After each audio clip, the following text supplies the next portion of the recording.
Assalamualaikum warahmatullahi wabarakatuh. Shalom, Om Swastiastu, Namo Buddhaya, Salam Kebajikan.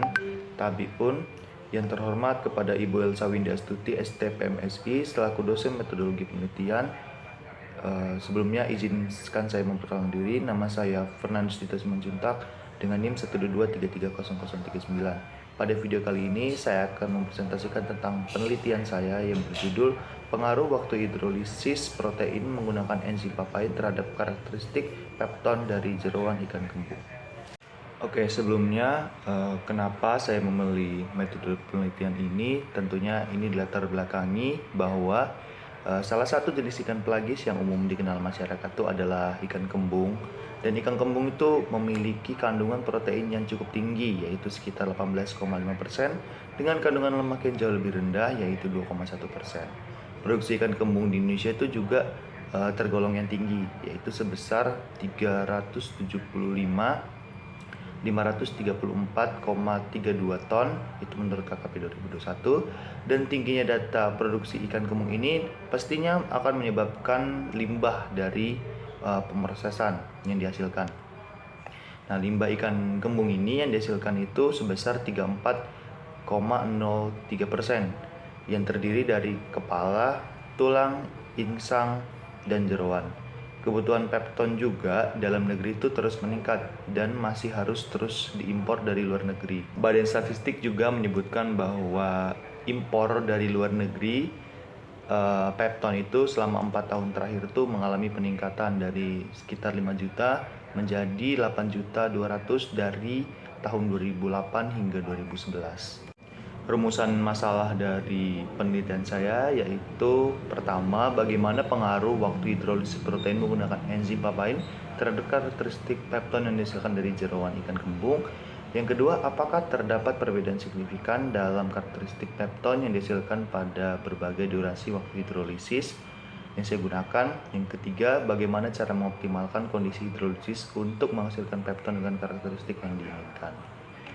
Tujuan penelitian saya yang pertama yaitu untuk menentukan pengaruh berbagai durasi waktu hidrolisis protein menggunakan enzim papain terhadap karakteristik pepton yang dihasilkan dari jeroan ikan kembung. Yang kedua, mengidentifikasi perbedaan karakteristik pepton yang dihasilkan dari berbagai durasi waktu hidrolisis yang saya gunakan. Yang ketiga, mengoptimalkan kondisi hidrolisis untuk menghasilkan pepton dengan karakteristik yang diinginkan. Batasan masalah yang saya tetapkan untuk mencapai tujuan dari penelitian saya yang pertama yaitu penelitian ini hanya menggunakan enzim papain untuk proses hidrolisis sebanyak 0,5% dari berat jeroan ikan kembung. Yang kedua, jeroan ikan kembung menjadi salah satu sumber bahan baku pepton. Yang ketiga, durasi waktu hidrolisis yang diuji dibatasi pada rentang waktu tertentu yang telah saya tentukan sebelumnya, yaitu 3, 4, dan 5 jam. Tentunya penelitian ini memiliki beberapa manfaat. Yang pertama, memberikan informasi yang berguna bagi industri pengolahan ikan dan produk turunannya untuk mengoptimalkan proses produksi pepton.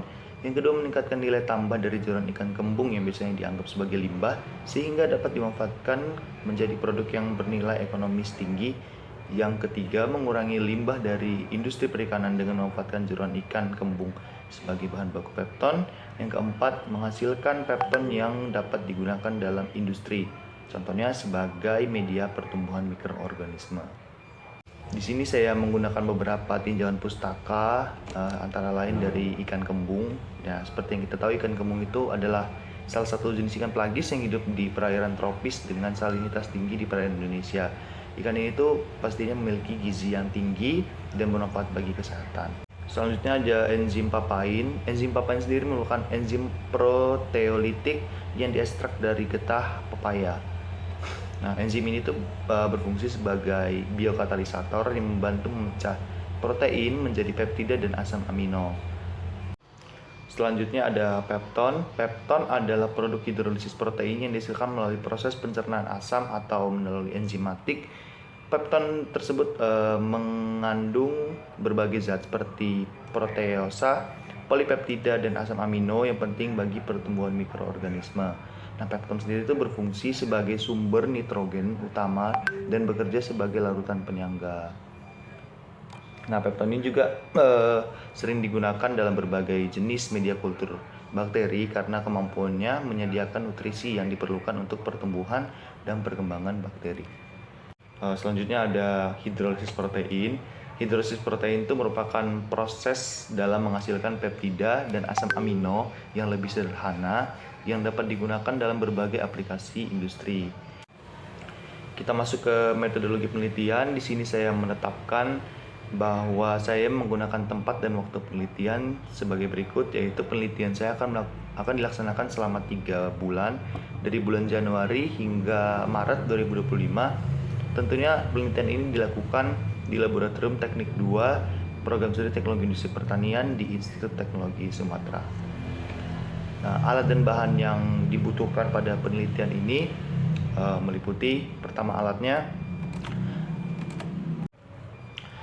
alat-alat yang digunakan pada penelitian kali ini meliputi water bed shaker, pH meter, nilon 375 mesh, spray dryer, dan timbangan analitik.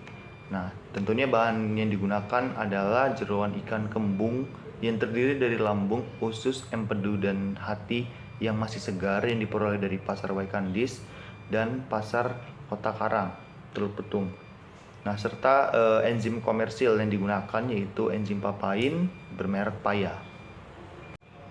Selanjutnya adalah pembuatan pepton dari jeroan ikan kembung. Nah, jeroan ikan kembung yang terdiri dari lambung, usus, empedu, dan hati yang masih dalam keadaan segar yang diperoleh dari pasar Waikandis dan pasar Kota Karang itu disiapkan sebanyak 250 gram. Nah, kemudian jeroan itu segera dicuci dengan air bersih lalu dicacah. Nah, jeroan yang udah dicuci lalu dicampur dengan air suling dan diaduk hingga rata dengan perbandingan bahan baku dan aquades berbanding 1:2. Nah, campuran jeroan ikan kembung dan air dimasukkan ke dalam wadah, lalu disiapkan setiap perlakuan itu 3 sampel. Nah, selanjutnya campuran jeroan ikan dan air ditambahkan enzim papain dengan perlakuan yang sama, yaitu 0,5% dari berat sampel. Kemudian dilakukan hidrolisis pada suhu 60 derajat menggunakan water bed dengan perlakuan yang ditetapkan waktunya yaitu 3, 4, dan 5 jam. Lalu inaktivasi enzim dilakukan dengan menginkubasi sampel pada suhu 85 derajat selama 15 menit. Nah, sampel diendapkan selama 24 jam pada suhu 4 derajat dengan tujuan untuk memisahkan lemak dan fase cair. Nah, fase cair itu diambil lalu disaring dengan menggunakan nilon 375 mesh ukurannya. Nah, proses selanjutnya setelah disaring, fase cair itu dikeringkan menggunakan pengering semprot atau spray dryer dan hasil pepton bubuk disimpan dalam wadah yang tertutup rapat. Untuk selanjutnya dilakukan uji. Untuk uji pertama yaitu komposisi asam amino yang terkandung dalam bubuk pepton yang udah dibuat. Nah, kita lakukan penimbangan sebanyak 0,5 gram dari bubuk pepton yang udah kita buat. Terus dilarutkan dalam 20 ml air aquades, lalu ditambahkan 1 ml NaOH 1 molar untuk membantu hidrolisis protein menjadi asam amino bebas. Lalu campuran tersebut dipanaskan selama 10 menit dengan suhu 80 derajat untuk memastikan hidrolisis berjalan dengan sempurna. Lalu proses hidrolisis tadi disaring untuk menghilangkan partikel yang padat yang tidak terlarut. Nah, setelah disaring kita tambahkan reagen derivatisasi ninhidrin ke dalam filtrat untuk membuat asam amino itu lebih mudah terdeteksi oleh metode yang kita gunakan yaitu FLC. Nah, deteksi asam amino itu menggunakan detektor UV atau fluoresensi pada panjang gelombang yang sesuai. Nah, analisis data kromatogram untuk mengidentifikasi dan mengukur konsentrasi masing-masing asam amino berdasarkan waktu, retensi, dan area puncaknya dengan rumus C sama dengan A dikali D per V dikali W dengan deskripsi. C itu merupakan konsentrasi asam amino, A itu merupakan area puncak dari kromatogram, D itu merupakan faktor dilusinya, V itu merupakan volume sampelnya, dan W merupakan berat sampel yang digunakan. Tentunya asam amino nitrogen ini kita inginnya sesuai dengan yang pepton komersil, yaitu sekitar 1,2 sampai 2,5. Pengujian yang kedua yaitu kelarutan pepton dalam air.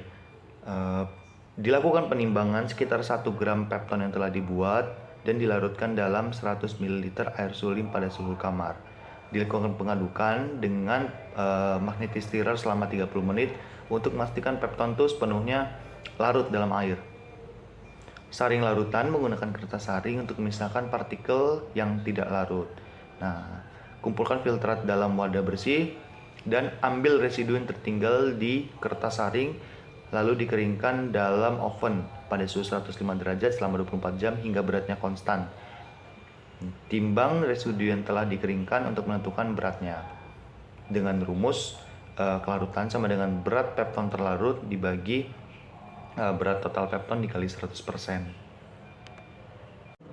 Tentunya hasil uji kelarutan pepton dalam air ini diharapkan hasilnya mendekati pepton komersil, yaitu baktopepton bernilai 100. Selanjutnya ada pengujian rendaman pepton, yaitu penimbangan pepton kering yang telah dihasilkan dan dihitung perbandingannya antara pepton kering yang dihasilkan dengan berat bahan baku yang kita gunakan di awal tadi dengan rumus rendemen sama dengan berat pepton kering yang dihasilkan per berat bahan baku yang digunakan dikali 100%. Selanjutnya ada uji derajat keasaman, yaitu kita lakukan penimbangan sebanyak 1 gram pepton yang telah dihasilkan lalu dilarutkan dengan 100 ml air suling atau air aquades, lalu diaduk dan dicampur. Sebelum pengakuran kita lakukan kalibrasi terlebih dahulu dengan pH meternya menggunakan larutan penyangga standar dengan pH 4, 7, dan 10 untuk memastikan akurasi alat. Nah, celupkan elektroda pH yang celupkan elektroda pH meter ke dalam larutan pepton yang udah kita aduk tadi, yang udah kita siapkan. Lalu biarkan pH itu membaca nilai pH meter itu biarkan membaca nilai pH dalam larutan hingga stabil. Lalu dicatat nilai pH-nya yang dihasilkan dari pH meter.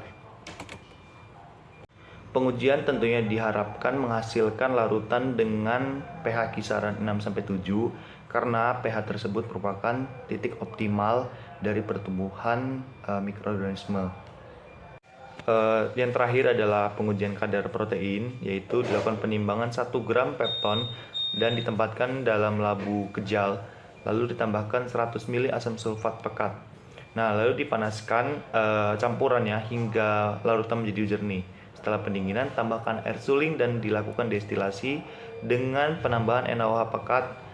Lalu tangkap amonia yang terbentuk dalam larutan asam borat dan titrasi dengan asam standar, yaitu HCl.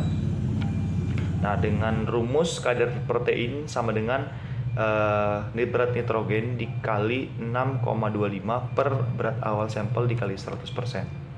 Berikut adalah daftar pustaka yang saya gunakan dalam menyusun proposal penelitian yang saya buat. Oke, demikian presentasi dari saya. Bila masih terdapat banyak kesalahan, saya meminta maaf. Saya akhiri. Wabillahi taufiq wal hidayah. Wassalamualaikum warahmatullahi wabarakatuh. Terima kasih.